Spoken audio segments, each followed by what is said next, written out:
తెలంగాణ జాగృతి గత 19 సంవత్సరాలుగా ప్రజల మధ్య ఉండి వారి సమస్యలను పరిష్కరించడానికి కృషి చేస్తుందని జాగృతి రాష్ట్ర అధ్యక్షురాలు కవిత తెలిపారు. తెలంగాణ అసెంబ్లీలో అంబేద్కర్ విగ్రహం ఉండాలని పోరాడిందని గుర్తు చేశారు. తెలంగాణ రాష్ట్ర వీరుల పాఠాలను స్కూల్ పుస్తకాల్లో చేర్చడానికి కృషి చేసిందన్నారు. తెలంగాణ రాష్ట్రం ఏర్పడిన తర్వాత స్కిల్ డెవలప్మెంట్ ప్రోగ్రామ్స్ను ఏర్పాటు చేసి వేల మందికి ఉద్యోగాలు రావడానికి దోహదపడిందని తెలిపారు. మహిళలకు చట్టసభల్లో 33% రిజర్వేషన్ల గురించి జాతీయ స్థాయిలో పోరాడిందన్నారు. ప్రజల సమస్యలు తెలుసుకుని ప్రభుత్వం వద్దకు తీసుకెళ్లడమే తెలంగాణ జాగృతి జనం బాట యొక్క ముఖ్య ఉద్దేశమని కవిత పేర్కొన్నారు. జిల్లాలో ఉన్న ఫ్యాక్టరీల్లో స్థానికులకు ఉద్యోగాలు ఇవ్వడం లేదని, దీని గురించి జాగృతి కొట్లాడుతుందని చెప్పుకొచ్చారు కవిత.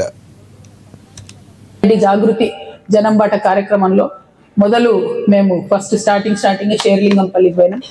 షేర్లింగంపల్లి అంటే మీకు తెలుసు, వెలుగు జిలుగులతో ఉంటుంది, మొత్తం అద్భుతంగా ఉంటుంది.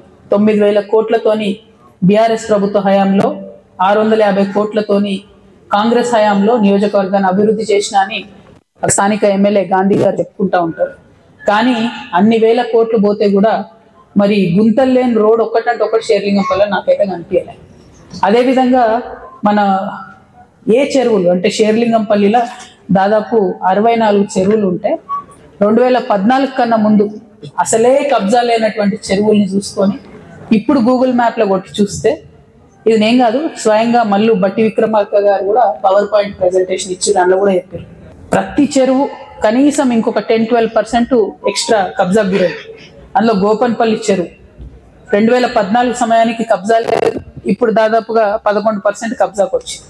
నల్గొండలో హుజూర్ నగర్ దగ్గరికి పోయి మేము చేసిన కొట్లాట అదే, కొలువు కోసం కొట్లాట అనేటటువంటి పేరు పెట్టుకొని స్థానికులకు ఎందుకు ఉద్యోగాలు ఇవ్వరు, మీరు అక్కడ 60-70 సిమెంట్ ఫ్యాక్టరీలు ఉంటే మీరు ఎందుకు ఇవ్వరు స్థానికులకు ఉద్యోగాలని కొట్లాడారు.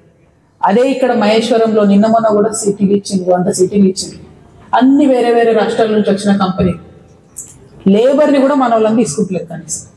మరి దానికోసం అడగాలన్న వాళ్ళు అడిగేటోడు ఒకడు ఉంటే ప్రభుత్వాల విధానాల్లో కూడా మార్పు వస్తుంది. అయితేనేమో ఎక్స్ట్రీమ్ మాట్లాడతారు, 80% రిజర్వేషన్ ఇవ్వాలి లోకల్స్ అంటారు. అంటే ఒక కంపెనీ వాడు కూడా రాడు, కనీసం వచ్చిన కంపెనీ వాడిని నువ్వు ఎంత శాతం తీసుకుంటావు, ఎట్లా అయితే వాడికి ఫ్రీ